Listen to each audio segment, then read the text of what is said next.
Brexit trade talks with the EU will resume on Tuesday, but a breakthrough is not expected as the bloc is still adamant European fishermen must have the same access to UK waters, something British negotiators are keen to avoid.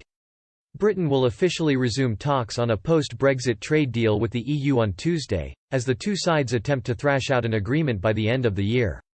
But the two sides are still at loggerheads over a number of key areas, with fishing being a large area of contention. Today, European fishermen demanded their boats have the same access to UK fishing waters as they currently do, something Brexiteers want to severely restrict. Gerard van Balsfort, chairman of the European Fisheries Alliance, has told Michel Barnier to insist fishing rights remain the same after the conclusion of the Brexit transition period this year. The EU's chief negotiator was told losing access to the waters could be disastrous for many EU states. Mr. van Balsfort told The Telegraph, "Loss of access to fishing grounds, to markets for fish or the return of overfishing will ultimately harm all of us." Michel Barnier knows this. Upsetting this balance will have serious consequences for all fishermen, European but also British.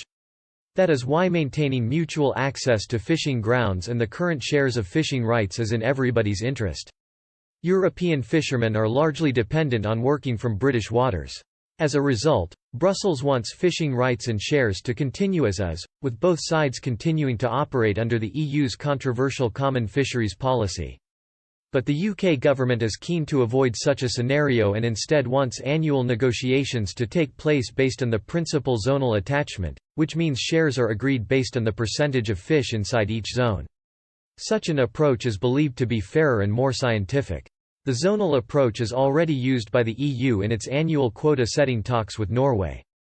Britain has long criticised the EU's rules on fishing, which means EU-based fleets secure about 8 times as much fish in UK waters as British fishermen do in EU waters, according to UK government data.